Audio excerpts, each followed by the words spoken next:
This is the Canadian frontline in the Arctic, where rangers keep patrol as global threats and the geopolitical scramble for the Arctic's resources grow.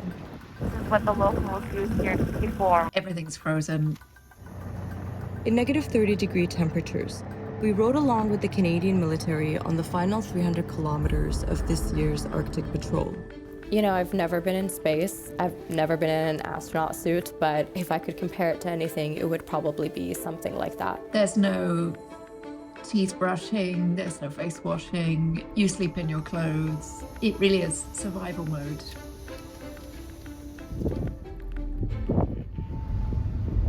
So we're on our way to the airport. We're going to take a Twin Otter plane all the way up to Arviat, Nunavut, where we'll be meeting with the rest of the rangers. We have about 4 minutes to catch our plane, so Godspeed.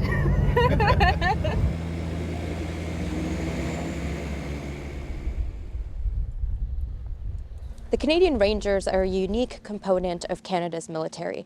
They're comprised mostly of people who live here in Canada's northern communities, and they serve as the eyes and the ears of the military on the ground. They're the first to notice when something is amiss, and they use their unique knowledge of the land to keep patrol and also to let other members of the military know what is going on in this vast region of Canada's north. Yeah, group hug, let's go! Group hug!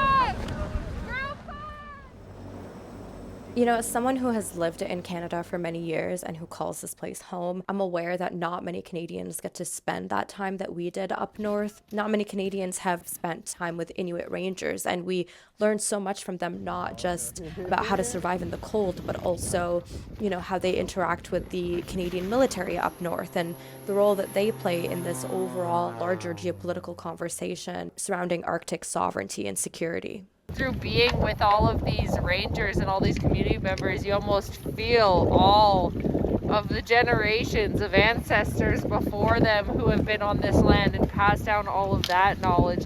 You just feel the way that they are the land. These ones, they always come from the north. Yeah. And it's pointing to the sea. We hardly get lost. The patrol has taken on more relevance given the geopolitical scramble for the Arctic's resources as the climate warms.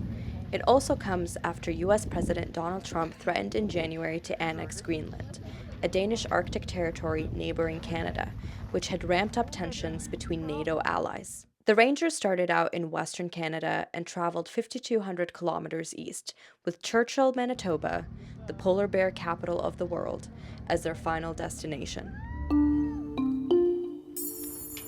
I think the toughest challenge was trying to embed in an environment when we haven't had really much exposure before to extreme cold of that nature for a prolonged period of time.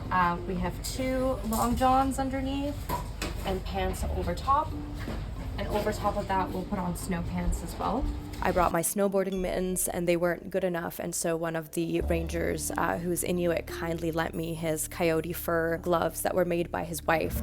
We are going to be on these canoes all day, and we're wearing many, many layers to stay warm, not the least these gloves.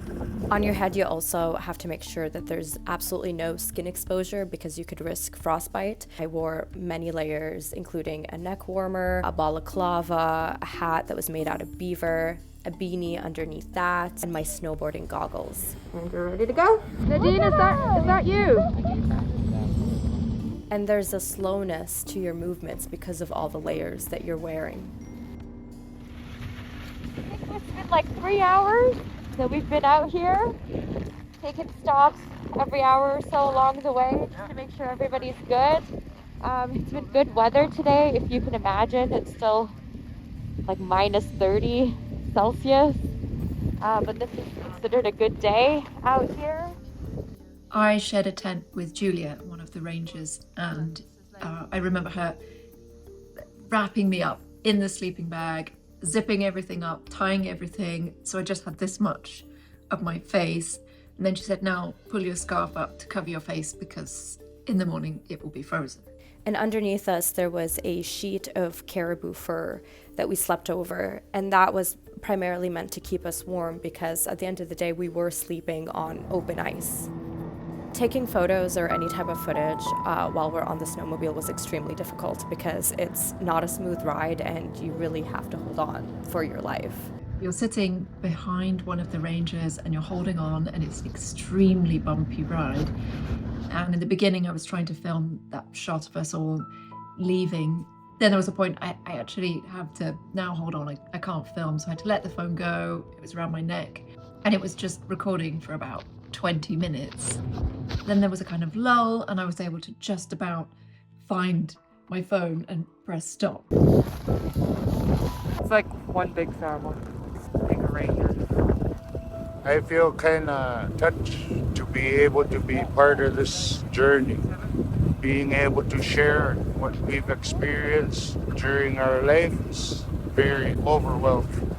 Eating and drinking was very difficult, especially because, underneath all the layers, it's really tough to find your mouth. I'm talking really small bites. We would stop every hour for snacks, and you are just trying to find something that's quickly accessible, like beef jerky or a protein bar.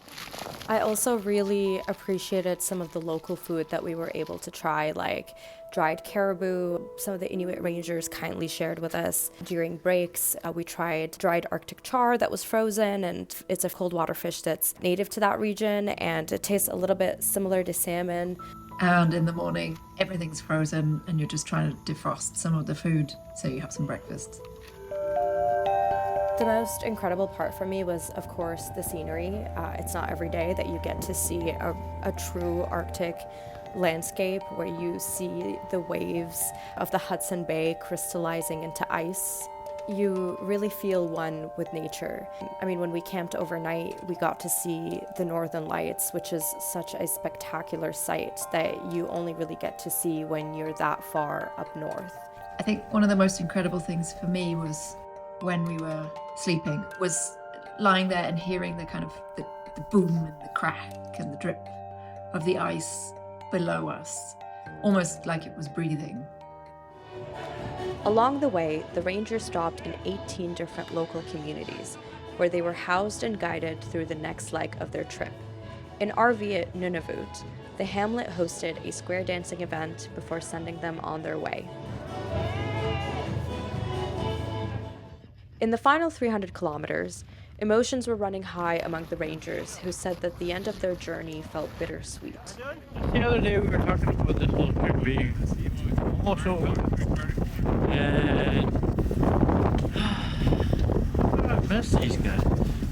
I don't want to finish. I want to keep going. Just before setting up camp on their last night, they crossed over from Nunavut into Manitoba, where they were greeted by another military unit that was waiting for them. Wow. What a welcome. This feels great. Throughout the patrol, the military was really trying to show us that they have the expertise. The fact that we were able to witness that firsthand was very interesting, and I think is a testament to some of the training that the military has been doing up north, because keeping yourself alive in these conditions is not easy. If you don't have the tools and you don't have the experience, it is very difficult to survive up there. After finally arriving in Churchill, the rangers were greeted by their family, friends, and residents in town, who were grateful the group had arrived safely after trekking through one of the harshest climates on Earth. They look healthy, they look well. So they'll be happy to have a nice supper, and glad they're here.